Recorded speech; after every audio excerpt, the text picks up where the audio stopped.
ঈদে মিলাদুন নবী এসেছে, ঈদে মিলাদুন নবী এসেছে, মুমিন খুশিতে জুলুস করতেছে, মুমিন খুশিতে মুমিন খুশিতে জুলুস।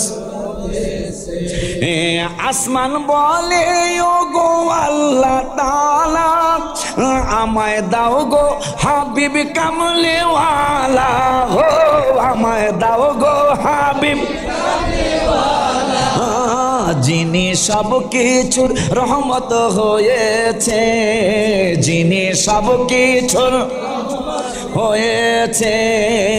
ঈদে মিলাদুন নবী এসেছে, ঈদে মিলাদুন নবী এসেছে, মুমিন খুশিতে জুলুস করতেছে, মুমিন খুশিতে জুলুস করতেছে। আসমান বলে ও গো আল্লাহ তাআলা, আমায় দাও গো হাবিব কামলে ওয়ালা, ও আমায় দাও গো হাবিব কামলে ওয়ালা, যিনি সব কিছুর রহমত হয়েছে, যিনি সব কিছুর রহমত হয়েছে, ছোঁয়ায় জমিন মসজিদ হয়ে গেছে। মারহাবা হয় না? যার কদম মোবারক ছোঁয়া লাগার আগ পর্যন্ত যে যেই ধর্ম পালন করত তাদের আবাদতখানায় না যাওয়া পর্যন্ত আবাদত করার অনুমতি ছিল না। যখন আমার হাবিব সাল্লাল্লাহু আলাইহি ওয়াসাল্লাম ঈদে মিলাদ সাল্লাল্লাহু আলাইহি ওয়াসাল্লাম হবে, আমার আল্লাহ কা জিবরাইল সিদ্ধান্ত একটা নিয়েছি। জিবরাইলকে সিদ্ধান্তটা কি? জমিনে মসজিদ বানাবো। পুরা জমিন? পুরা জমিন। এটা কেমনে? নিয়ম হইল যাদের যাদের আবাদতখানা 1 বিঘা 2 বিঘা 5 বিঘা জমির উপর করতে পারে, 100 বিঘা জমির উপর করতে পারে, সারা পৃথিবীর জমিন আমি মসজিদ বানাই। এটা কেমনে? আমার সবাই মাথা দিয়া পৃথিবীতে আসে, আর আমার বন্ধুকে আমি পা মোবারক দিয়া পৃথিবীতে পাঠাবো। বুখারী শরীফের হাদিস, মুসলিম শরীফের হাদিস। বন্ধু পা মোবারক দিয়া পৃথিবীতে আসবে, বন্ধুর পা মোবারকটা জমিনে লাগতে দেরি হবে, আর পুরা জমিনটা মসজিদ বানাইতে দেরি করবো না। যিনি সব কিছুর রহমত হয়েছে, যিনি সব কিছুর রহমত হয়েছে, ছোঁয়ায় জমিন মসজিদ হয়ে গেছে, ছোঁয়ায় জমিন মসজিদ হয়েছে। ঈদে মিলাদুন নবী এসেছে, ঈদে মিলাদ নবী এসেছে, মুমিন খুশিতে জুলুস করতেছে, মুমিন খুশিতে কামলে ওয়ালা হাবিবুল্লাহ আমার জানের জান, বলো কামলে ওয়ালা হাবিবুল্লাহ আমার জানের জান। এদি সব পারে এরা, দেখছো তো? আবার কার বাটা দেখছো? নবীর ভালোবাসাই মহান, নবীর ভালোবাসাই মান, বুখারী প্রমাণ। আমার জানের জান নবী কামলে ওয়ালা হাবিব, জানের জান নবী কামলে ওয়ালা নবী ঈসা পয়গম্বর, আল্লাহর কাছে কয় আবদার। হায় হায় নূর নবীজির উম্মত বানাও ও গো পারওয়াল, হায় হায় নূর নবীজির উম্মত বানাও বাজান রে।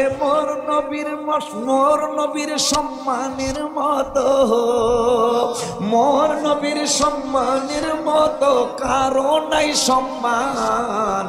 আমার জানের জান নবী কামলে ওয়ালা হাবিব, আমার জানের জান নবী কামলে ওয়ালা।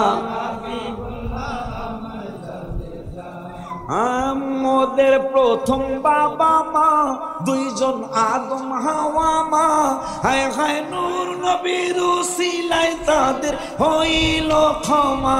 বাজান রে বিবাহের মোহরানা দুরূদ, আমাগো বাপ মার বিয়ার মহারানা হয়েছে নবীজির দুরুদ মিলাদ দিয়া।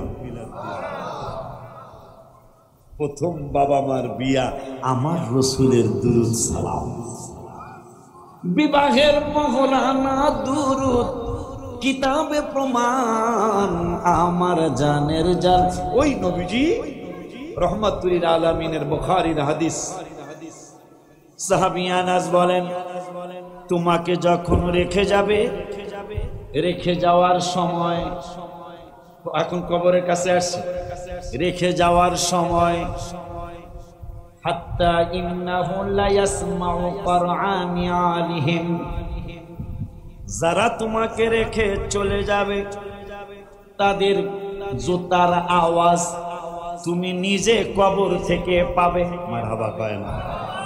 যাকে তোমরা রেখে গেলাম এই লোকটার কানের পাওয়ার এতই বেড়ে যাবে, তোমরা যখন একা একা চলে যাবে, মন খারাপ, বাবাকে রেখে গেলাম, মাকে রেখে গেলাম, দাদাকে রেখে গেলাম, দাদিকে রেখে গেলাম, মনের মধ্যে কষ্ট।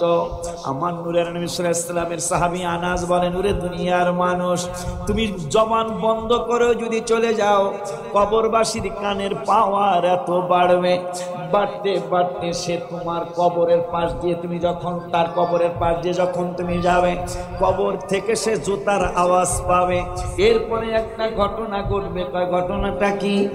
হাত্তা ইন্নাহু লা ইয়াসমাউ কুরআনি আলিহিম আতাহু মালাকানি, অতঃপর দুইজন ফেরেশতা আসবে, আসার পরে ফাকাদাহু, তোমাকে কবরের মধ্যে শোয়ানোর থেকে বসাবে, বসানোর পরে মা কুনতা তাকুলু ফি হাদার রাজুলি মুহাম্মাদিন সাল্লাল্লাহু আলাইহি ওয়াসাল্লাম, আমি রাসূলকে দেখায়া দেখায়া মারহাবা কর, আমি নবীকে দেখায়া দেখায়া তোমাদেরকে প্রশ্ন করবে, মা কুনতা তাকুলু,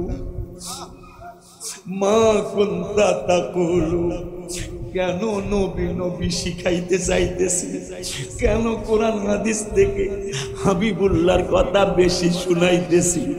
এখন প্রথম স্টেশন হইল আখিরাতের জীবনের প্রথম স্টেশন হইল কবর।